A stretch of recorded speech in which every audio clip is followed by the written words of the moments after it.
여러분 안녕하십니까? 헬로티비 뉴스입니다. 네, 15일 아침 6시 27분쯤 동해 해상에서 규모 4.5의 지진이 발생했습니다. 인근 강릉과 동해 지역의 주민들은 진도 3의 진동, 그러니까 약간의 흔들림이 느껴졌다고 하는데요. 네, 최근 들어 계속되는 지진에 동해안 지역 주민들의 불안감도 높아지고 있습니다. 박건상 기자입니다. 해안가를 비추고 있는 재난관제 CCTV가 심하게 흔들립니다.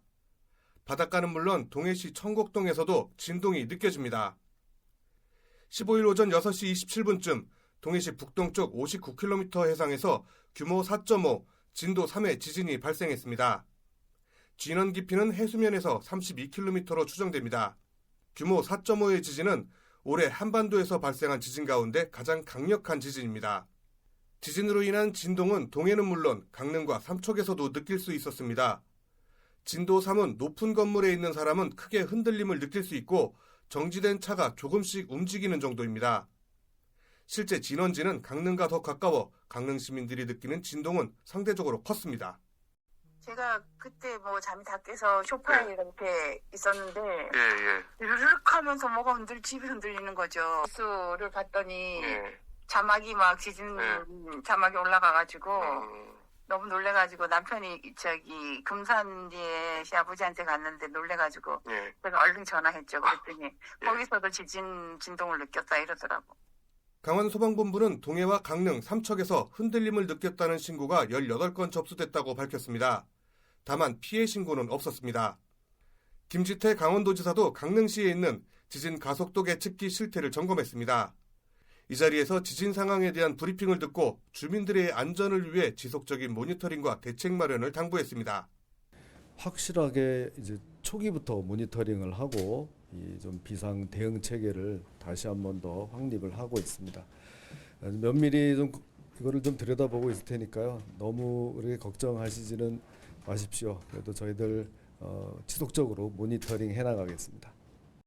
행정안전부는 지진 위기 경보를 관심에서 주의로 상향하고 대응에 나섰습니다. 기상청은 최근 잇따르는 동해시 북동쪽 해역과 남담동 쪽 해안 경계선의 지진은 연관성이 적은 독립적인 지진으로 보고 있습니다.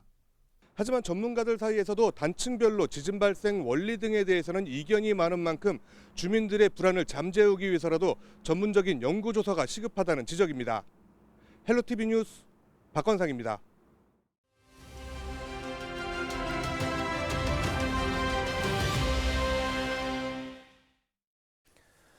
네, 동해안에 지진이 발생한 건 오늘이 처음은 아니었습니다. 최근 비교적 여러 번의 지진이 발생을 했고 이번 규모가 4.5, 그중에서 가장 큰 규모였는데요. 네, 이번 지진의 원인과 앞으로 더 큰 지진이 올 가능성은 없는지 강원대 지구물리학과 장성준 교수에게 미니 인터뷰로 들어봤습니다.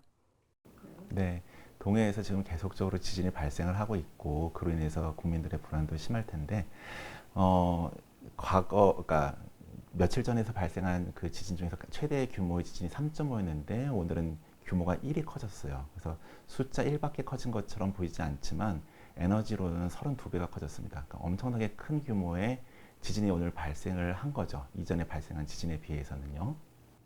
로그 스케일로 증가하기 때문에 규모 1당 에너지는 32배씩 증가합니다. 원인을 알아보려면 그 지진이 어떤 단층에서 발생했는지를 살펴봐야 되는데 오늘 이제 기상청과 또 지질자원연구원이랑 같이 이제 회의를 하면서 이 단층이 역단층이라는 것을 알게 되었어요. 지진이 발생한 단층이 역단층이다.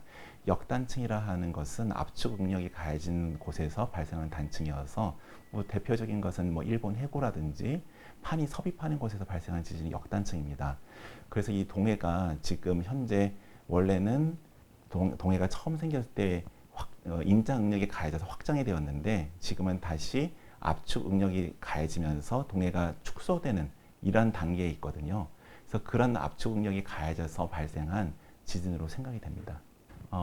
그래서 이전에 발생한 지진의 규모가 작아서 그것이 군발 지진이 아닌가 생각도 되었는데 오늘 규모가 4.5나 되는 지진이 발생을 했기 때문에 오늘 발생한 지진이 본진이고 이전에 발생한 지진들이 전진인 것으로 생각이 됩니다. 보통 지진이 발생할 때 지진 후에 발생하는 여진이 있고 지진 전에 발생하는 전진이 있는데 전진이 먼저 발생을 해서 어느 정도 작은 규모의 지진이 발생하다가 본진이 발생하는 경우도 있습니다. 그래서 만약 이 말이 맞다면 오늘 발생한 지진이 본진이 되고 앞으로도 계속 지진이 발생을 할 텐데 그 지진은 여진이 되고 따라서 규모는 오늘 발생한 지진에 비해서는 작아지지 않을까 조심스럽게 예측해 봅니다. 완전히 배제할 수는 없죠. 자연 현상을 해석함에 있어서 100% 확신하다고 얘기할 수는 없습니다. 그러니까 오늘 발생한 지진보다 더 큰 규모의 지진이 발생할 가능성도 배제할 수는 없으나 대체적으로는 오늘 지진이 본진이 되고 앞으로는 여진은 규모가 좀 더 작은 여진이 발생할 가능성이 더 높다고 생각이 됩니다. 그래서 너무 염려하실 필요가 없는 게 쓰나미가 발생할 정도의 규모는 적어도 규모 6 이상은 돼야 됩니다. 근데 우리나라 해안에서 그러니까 뭐 현대 지진계가 설치된 이후로 규모 6이 넘는 지진이 발생한 적은 없거든요. 그래서 뭐 가능성이 없지는 않지만 현재 발생한 지진 가지고 쓰나미를 염려하실 필요는 아직은 없다. 하지만 앞으로 더 큰 지진이 발생한다면 발생할 가능성은 늘 있다. 왜냐하면 조선왕조실록에 1681년에 양양 지역에서 쓰나미가 발생했다는 기록이 있거든요. 그것이 아주 자세하게 설명이 되어 있고 기록이 되어 있습니다. 그래서 우리나라에서 쓰나미가 발생하는 것은 불가능한 것은 아니고 발생할 가능성은 있다. 근데 현재로서는 아직 염려할 정도는 아닌 것 같다. 그렇게 말씀드리겠습니다.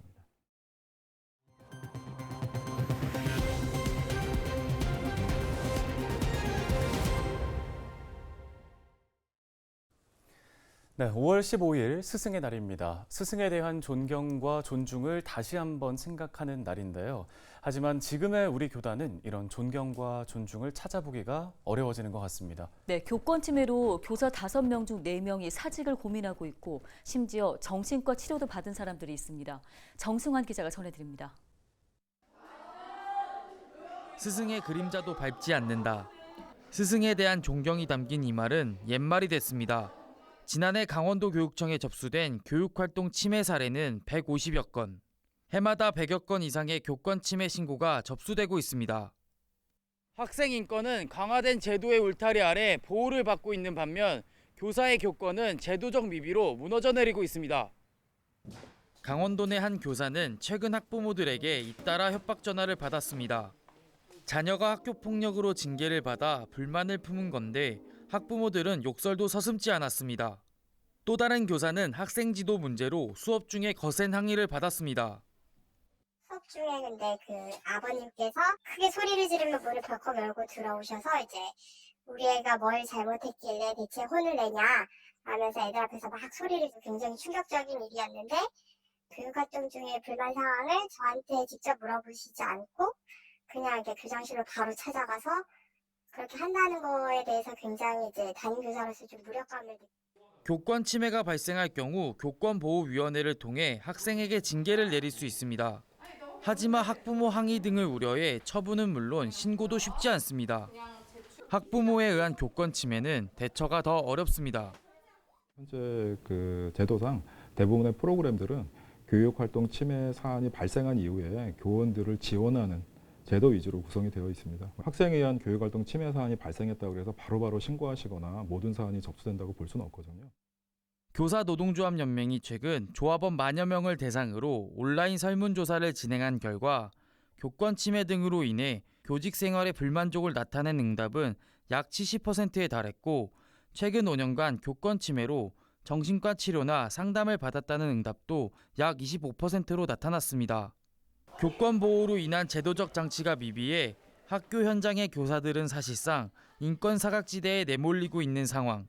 교권 침해는 교사뿐만 아니라 학생들의 학습권과도 밀접한 연관이 있는 만큼 교육 당국의 보다 실질적인 대책 마련이 시급하다는 지적입니다. 헬로티비 뉴스 정승환입니다. 정부가 올해 발표한 신규 국가산업단지 후보에 강원도 내에서는 유일하게 강릉 천연물 바이오 국가산업단지가 선정됐습니다. 관광 위주의 산업 구조를 바꿀 기회가 될 것으로 기대됩니다. 네, 국토교통부와 강원도, 강릉시가 강릉 국가산업단지를 성공적으로 조성할 수 있도록 힘을 모으기로 했는데요. 최성식 기자가 소식 전해드립니다. 강릉 국가산업단지를 성공적으로 조성하기 위한 중앙정부와 지방정부 간의 현안회의가 15일 강릉시청에서 열렸습니다. 원희룡 국토교통부 장관과 국토부 실국장을 비롯해 김진태 강원도지사와 김홍규 강릉시장 등 관련 기관장들이 대거 참석했습니다. 강릉 국가산업단지는 지난 3월 정부가 발표한 전국 15곳의 신규 후보지 중 한 곳으로 천연물과 바이오 산업을 특성화한 산업단지로 기대를 모읍니다. 한마디로 천연물 바이오 산업 연구와 육성의 최적지가 강릉이다 이렇게 말씀드리고 싶습니다. 또한 우리 시는 국가 산단 입주 기업들의 경쟁력 강화를 위해서 물류비 절감을 위한 노력도 다각도로 기울이고 있습니다. 20년 전 강릉에 설립된 한국과학기술연구원 강릉분원은 천연물 관련 특허를 700건 이상 등록하고 관련 기업에 60건 이상 기술을 이전하는 등 국내 최고의 천연물 연구기관으로 꼽힙니다. 강릉 국가산업단지는 이곳 강릉시 구정면 금광리 일대 약 93만 제곱미터 규모로 조성될 예정입니다. 제조업과 첨단 바이오 기술을 융합해 지역 산업 거점으로 만든다는 것이 정부와 강릉시의 계획입니다. 강원도와 강릉시가 수도권과 강원 충청권 기업들을 대상으로 조사한 결과 약 290개 기업이 강릉 국가산업단지에 입주할 의사가 있는 것으로 나타났습니다. 건강기능식품과 의약품 제조업을 비롯해 에너지와 전기전자, 식품 제조업까지 분야도 다양합니다. 국토부는 이미 범정부 추진지원단을 구성하고 인허가 업무와 기업 유치 등을 적극 지원하기로 했습니다. 저희들이 산단 조성이라는 단순히 공사의 측면뿐만 아니라 여기에 누구를 입주시킬지 어떤 알맹이를 담을지 거기에 대해서도 정부가 총력을 기울이도록 하겠습니다. 한국토지주택공사는 강원도개발공사, 강릉시와 공동 시행을 위한 업무 협약을 체결하고 실무 협의체를 구성해 예비 타당성 조사를 진행하기로 했습니다. 강원도와 강릉시는 또 이날 국토교통부에 철도 도로망 확충 등 현안 사업도 적극 요청했습니다. GTX-B 이제 춘천 연장이 있는데요. 요게 지금 저희들이 용역을 먼저 좀 실시해 본 결과 그 수치가 1.0이 넘게 나왔습니다.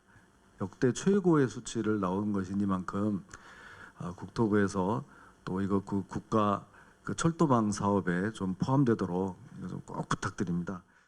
강릉시는 천연물 바이오 국가산업단지 조성과 2026 ITS 세계총회 등을 통해 관광 위주의 산업 구조에서 벗어나 미래 도시 경쟁력을 강화할 것이라고 밝혔습니다. 헬로티비 뉴스 최성식입니다. 원주 한지문화제가 지난 14일 막을 내렸습니다. 문화제가 열렸던 열흘간 65만 명의 관람객이 축제를 찾았습니다. 네, 우리나라 고유의 종이 한지의 매력을 느낄 수 있는 시간이었습니다. 김수아 기자입니다. 한자 한자 정성을 다해 써내려갑니다. 한지에 우리 아이들의 소원이 담깁니다. 어둠이 내린 밤하늘. 한지로 만든 등 3천여 개가 밤하늘을 환하게 비춥니다. 이 순간을 놓칠세라 분주히 사진을 찍습니다. 강원도의 5월 대표 축제인 원주 한지문화제. 코로나19 이후 3년여 만에 현장 행사로 열렸습니다. 시민들은 향수를 자극하는 한지의 매력에 푹 빠졌습니다. 안에 그 작품들이 그 어린 시절 추억을 떠올리게 해주니까는 너무 새롭고 좋았고요. 저는 기획 전시실 들어갔던 부분이 그 작품을 보는 게 제일 좋았던 것 같아요. 그 보니까 참 잘 만들었다는 생각이 들어요. 올해 문화제를 찾은 관람객은 65만여 명. 원주 한지의 가능성을 재확인한 시간이었습니다. 밖에 나가면 오히려 갈채와 박수를 받는 게 원주 한지다. 그리고 원주 한지를 가지고 현대미술을 비롯한 미디어 아트도 그렇고요. 시민이 중심이 돼 25회째를 이어온 한지문화제. 문화재위원회 측은 문화제가 한 단계 도약하기 위해선 시의 예산 지원이 필요하다고 말합니다. 헬로티비 뉴스 김수아입니다. 뉴스 마칩니다. 고맙습니다.